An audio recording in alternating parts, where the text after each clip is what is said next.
Heinrich Müller fue uno de los hombres más poderosos de la Alemania nazi, jefe de la Gestapo, y estuvo presente en el búnker de Hitler hasta el final. Luego, en mayo de 1945, desapareció, no quedaron restos encontrados, no surgieron avistamientos verificados. Durante 80 años, las agencias de inteligencia y los historiadores busqué respuestas a una pregunta: ¿cómo un hombre tan poderoso simplemente desaparece? Heinrich Müller nació el 28 de abril de 1900 en Múnich, la capital bávara. De adolescente, aprendió el oficio de mecánico de aeronaves, una profesión que adquirió mayor relevancia durante la Primera Guerra Mundial, cuando la innovación tecnológica en la aviación aún estaba en sus inicios. En 1917, justo cuando la guerra llegaba a su fase final, Müller se alistó en el servicio aéreo del Real Ejército Bávaro. Operó como piloto observador para la coordinación de artillería y fue reconocido con varias condecoraciones por su papel en peligrosos vuelos en primera línea. Al finalizar la guerra en 1918, Müller regresó a un país gravemente desestabilizado. Baviera, en particular, se tambaleaba por las conmociones políticas. Múltiples levantamientos armados, incluyendo enfrentamientos entre grupos radicales y facciones militares remanentes, convirtieron los centros urbanos en campos de batalla. Fue durante esta época que Müller se incorporó al Servicio de Seguridad Pública, uniéndose a la policía de Múnich. Asignado al departamento responsable de monitorear la inestabilidad política, Müller se dedicó por completo al trabajo de inteligencia. Se hizo famoso por elaborar informes excepcionalmente estructurados, carentes de emoción y, por lo general, centrados exclusivamente en los hechos. Su cadena de mando destacaba su estricto apego a las órdenes, especialmente en momentos de agitación local. A medida que avanzaba la década de 1920, Müller ascendió dentro de la Unidad Regional de Policía Política de Baviera. Su cometido: mapear la constelación de organizaciones políticas emergentes en la Alemania de posguerra. Entre ellas se encontraban grupos activistas tanto de extrema izquierda como de extrema derecha, incluyendo un movimiento nacionalista entonces marginal que posteriormente llegaría al poder. Aunque Müller mantuvo una postura profundamente anticomunista, informes contemporáneos muestran que evitó cualquier alineamiento político manifiesto. Incluso durante el fallido intento de golpe de Estado de 1923, conocido como el Putsch de la Cervecería, su trato con los participantes en los informes internos se mantuvo profesional y distante. A finales de la década, Müller se había especializado en análisis de documentos, recopilación de datos y control organizacional. Su dominio de los sistemas administrativos lo convirtió en un activo valioso, especialmente a medida que se intensificaba el malestar nacional y surgían nuevas demandas de coordinación de la inteligencia estatal.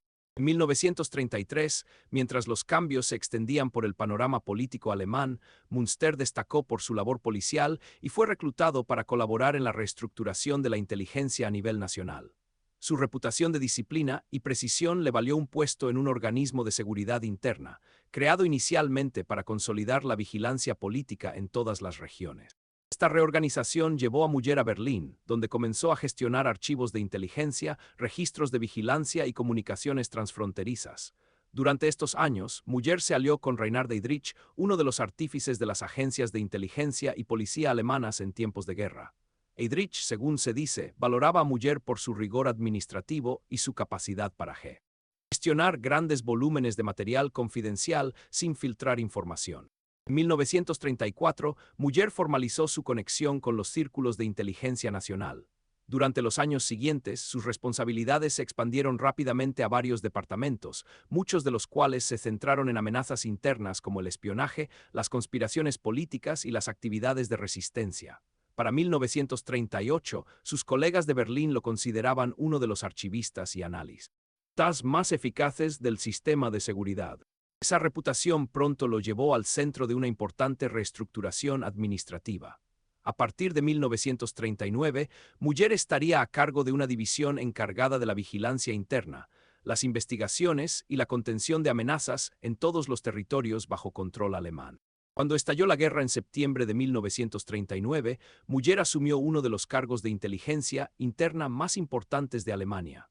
Fue nombrado director de una rama clave de una oficina central de seguridad en tiempos de guerra.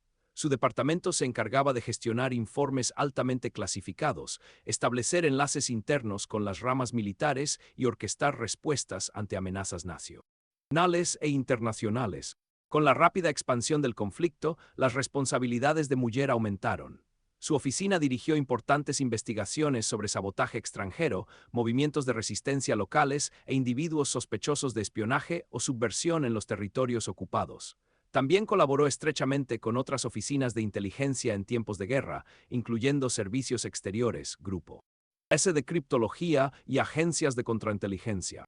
A pesar de su valor, el estilo burocrático de Muller a menudo chocaba con la alta dirección, especialmente con figuras que priorizaban la lealtad ideológica sobre la eficiencia técnica.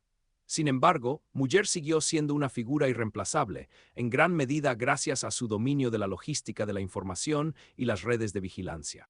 Tras una transición de liderazgo en 1942, cuando Reinhard Heydrich dejó el mando, Muller permaneció en la estructura central bajo la dirección de nuevos comisionados. Su siguiente puesto destacado lo catapultaría al estrellato durante uno de los sucesos más infames del último año de la guerra. En julio de 1944, un grupo de altos oficiales intentó asesinar al jefe de Estado en una remota base militar. Conocido ahora como el complot del 20 de julio, el fallido ataque desencadenó una de las medidas de seguridad más drásticas de la historia del país. Muller fue puesto a cargo de la respuesta interna. Bajo su coordinación, miles de militares y civiles fueron investigados, detenidos e interrogados por sus vínculos con la conspiración.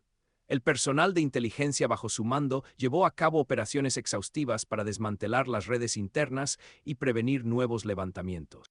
Esta campaña consolidó la posición de Muller como uno de los administradores mejor informados del régimen en tiempos de guerra. Tenía visibilidad no solo de las comunicaciones internas, sino también de las decisiones personales de numerosos líderes militares, ministros civiles y comandantes regionales durante este periodo crítico.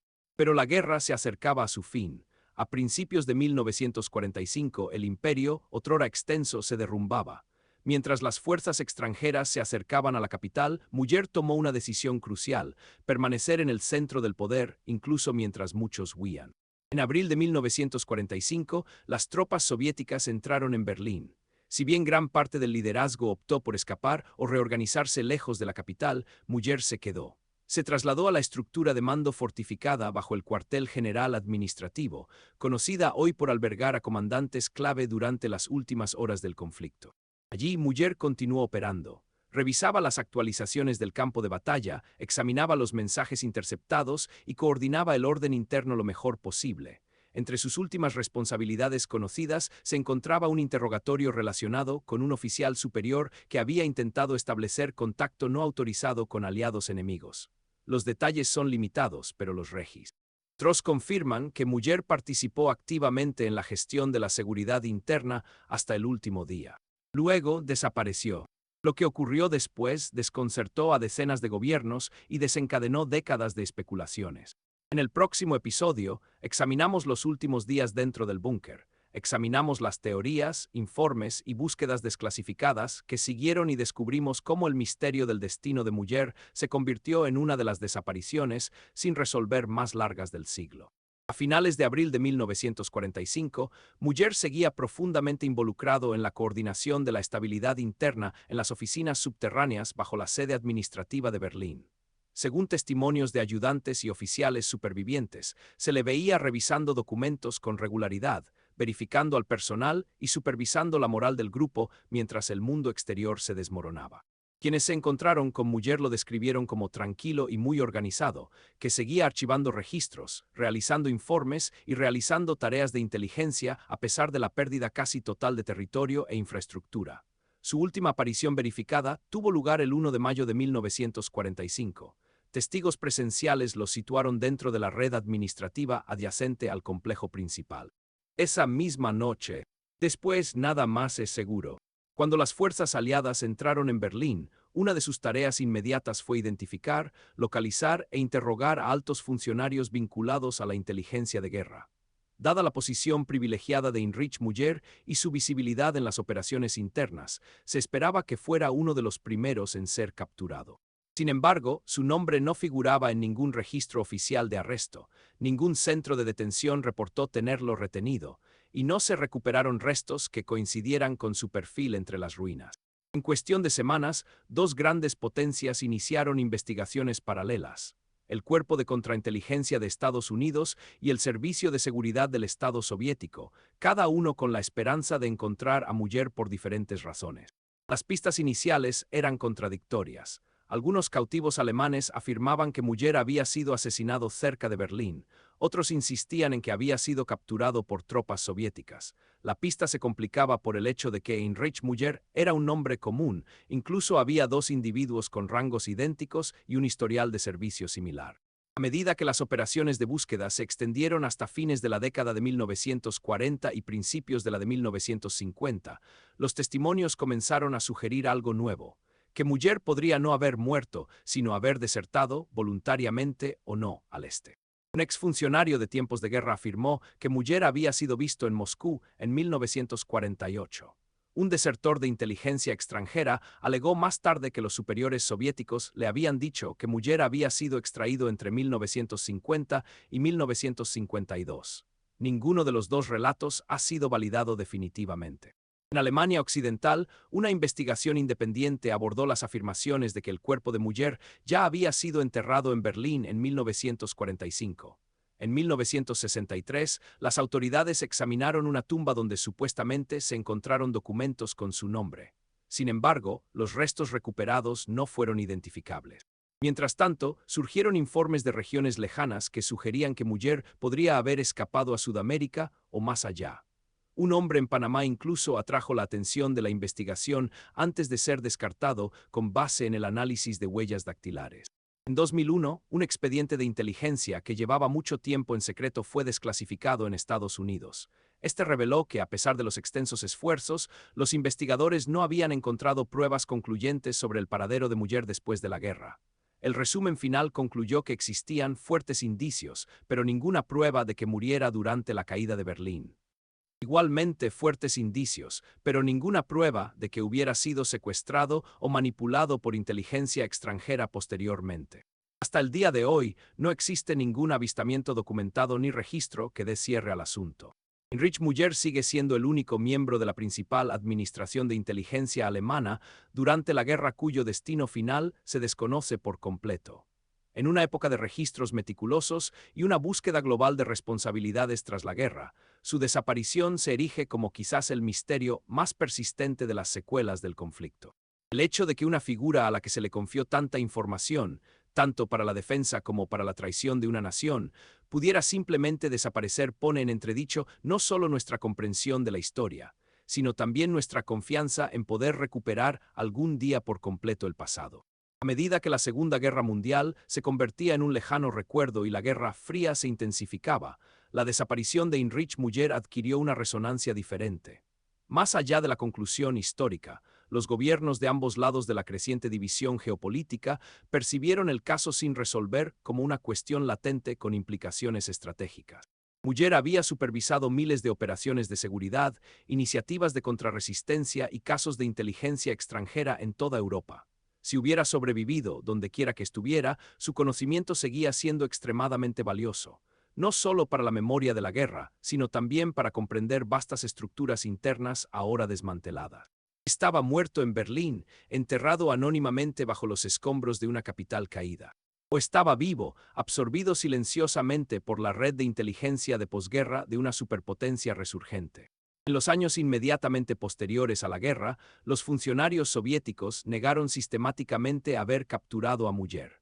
A pesar de realizar operativos exhaustivos e interrogar a muchos supervivientes de las últimas horas del búnker, los registros soviéticos nunca reconocieron su presencia bajo custodia. Pero la ausencia de documentación no calmó las sospechas. Las agencias de inteligencia soviéticas, incluyendo los departamentos de operaciones más encubiertos de la época, solían incorporar a sus filas a especialistas selectos tras un conflicto, en particular a aquellos con experiencia en contrainteligencia o tecnología clasificada. ¿Pudo Müller haber sido una de esas figuras, borrada deliberadamente de la historia a cambio de cooperación? En Occidente, quienes monitoreaban el bloque soviético se mantuvieron escépticos.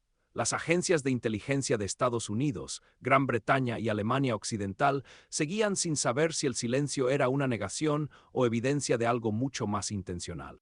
2 décadas después de que Müller fuera visto por última vez, nuevas teorías reavivaron el interés. En 1960, la notoria captura de Adolf Eichmann, otro exadministrador de la guerra, desencadenó nuevas investigaciones. Durante su interrogatorio ante las autoridades israelíes, Eichmann, según se informa, manifestó su convicción de que Müller había sobrevivido a la guerra. Casi al mismo tiempo, un desertor de Europa del Este, llamado Michael Goleniewski, hizo una afirmación controvertida: que los supervisores soviéticos le habían dicho que Müller había sido recibido en Moscú bajo protección en algún momento entre 1950 y 1952. Una vez más, la afirmación carecía de documentación, pero avivó la especulación sobre la Guerra Fría, que ya se mantenía latente. Durante las décadas de 1960 y 1970, Sudamérica se convirtió en el foco de numerosas investigaciones.